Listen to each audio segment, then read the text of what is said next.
was looking for someone a bit more feminine. And he found him. It's ironic, isn't it?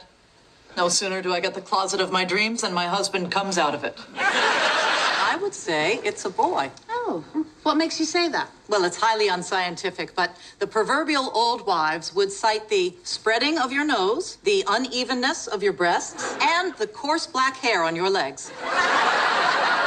Bebe Neuwirth might be best known for playing Dr. Lilith Sternin on Cheers and Frasier, but did you know that she never wanted to be an actress in the first place?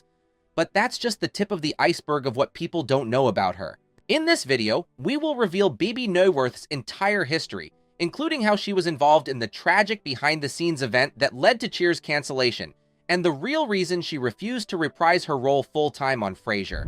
Bebe was born as Beatrice Jane Neuwirth on December 31st, 1958 in Newark, New Jersey. It's safe to say that Bebe was born into a talented family.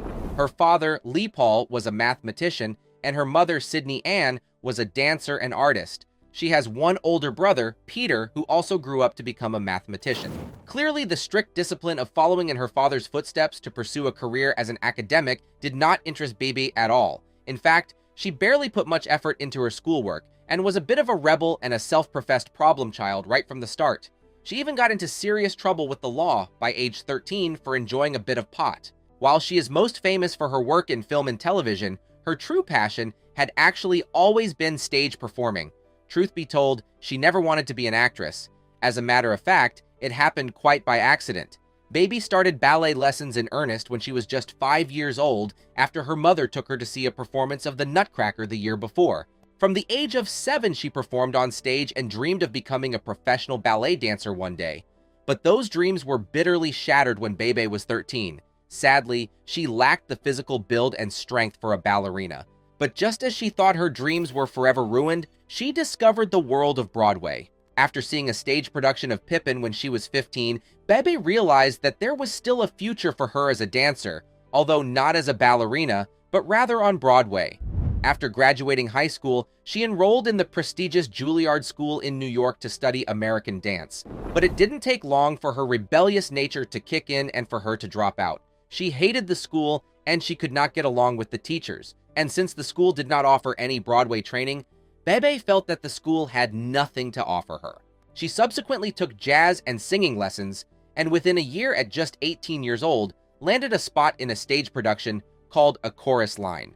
Then in 1980, she performed in the same production on Broadway. From then on, Broadway roles came rolling in one after the other. In 1982, after performing a revue at O'Neill's restaurant in New York, she met and soon fell in love with a man named Paul Dorman, who was bartending at the restaurant. Not much is known about him, except that he was possibly an aspiring actor at the time. According to IMDb, he was credited as assistant in laundromat in the 1982 comedy Waitress, and also as patron at Phil's in one episode of Murphy Brown in 1989. One article in the Chicago Tribune described him as a bartender turned theater director.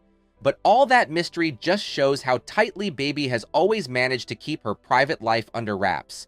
Bebe and Paul tied the knot in 1984, but their marriage eventually ended in divorce just a few years later in 1991. In 1985, Bebe was in New York waiting to receive a Tony Award for Best Featured Actress in a musical for Sweet Charity. With free time on her hands and with nothing to lose, she decided to audition for a once-off television role. Despite having no screen acting experience whatsoever, she nailed the audition and got the part. That part turned out to be as Dr. Lilith Sternin on Cheers. Lilith was introduced toward the end of season 4 as a love interest to Kelsey Grammer's character, Frasier. Their date was one disastrous moment after another, and the character of Lilith was only meant to appear in one episode.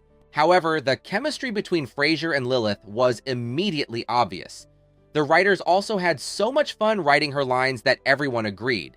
They had to turn Lilith into a recurring character. What was meant to be only one episode turned into 80, and then another 12 episodes on the Cheers spin-off show, Frasier. Not only that, for 2 years in a row in 1990 and in 1991, Bebe won 2 consecutive Emmy Awards for Best Supporting Actress for her role as Lilith. With the enormous success of the show, Bebe almost became a household name. But here's some fun trivia for you. Cheers is the only TV sitcom in history to be placed both the highest and the lowest in ratings. With its first ever episode, it landed dead last in the ratings, but by the 9th season, it was #1. Riding on her fame from Cheers, she made her film debut in the 1989 romance drama Say Anything. With her Broadway career on hold, Bebe immersed herself in screen acting, appearing in various movie and television roles, including 3 films in 1990, all in the space of just 1 year. Yet despite the phenomenal success of Cheers, there was a good deal of drama brewing behind the scenes that ultimately led to the show's cancellation. For one, in the final seasons, Kelsey was desperately struggling with alcohol and substance use. His personal life was spinning out of control. He was even arrested a few times. He only finally got his life back on track during the early seasons of Frasier. There were also rumors that Kelsey and Shelley Long, who played Diane Chambers, hated each other. Interestingly enough, most of those rumors were sparked by Kelsey himself. As the story goes, Shelley lobbied relentlessly to get him fired from the show, but fans and the producers liked his character too much to let him go. The show's ultimate demise came when Ted Danson felt that it was time for him to move on from Cheers. After 11 seasons, he wanted to pursue other acting opportunities. Initially, producers wanted to rescue the show by replacing Ted's main character, Sam Malone, with Woody Harrelson's character, Woody Boyd. However, when producers asked Woody if he'd like to become the new owner of the bar, he simply refused, probably knowing that the show was a no-go without Ted. Woody told the producers, "To be in that bar without Teddy? Nope." And that was the end of it. While Bebe definitely had a more substantial presence in Cheers than in Frasier, Frasier equally helped to further boost her fame, especially with younger audiences. But did you know that she almost didn't appear in Frasier at all? When she was offered a recurring role for the new spin-off, she turned it down to return to her true passion, which of course was Broadway. But Bebe finally agreed to a guest role on Frasier, appearing only sporadically throughout the 12-year, 11-season run of the show. But that's not the actual reason fans almost didn't see her reprise her role as Lilith. No. Much more surprising is the fact that the entire show almost didn't happen. Before the conclusion of Cheers in 1993, the show's producers, David Angel, Peter Casey, and David Lee, were brainstorming ideas for a new sitcom. They knew they wanted Kelsey Grammer as the star of the show, but their original concept was a million worlds away from Frasier, and it had nothing at all to do with Cheers. When they first pitched their idea to the network, they had envisioned Kelsey playing a paralyzed billionaire media mogul who had to rely on a full-time live-in nurse. However, the network didn't think the show could be funny, and they instead decided to capitalize on the success of Cheers. And instead of inventing an entirely new sitcom, they simply gave Frasier his own spin-off. The overall plot and setting for Frasier found its roots in real-life tragedy. For example, producer David Lee's own father had suffered a stroke in real life and needed constant medical care. The producers took inspiration from that and all agreed that Frasier should have a father who also needed medical care. But there was just one problem. During a Cheers episode, Frasier had explained in no shortage of detail that his father had died. You see, my father wanted me to go into psychology. He insisted on it. At the time, I hated him for it. And he died before I had a chance to realize that he was right, and I never got to tell him.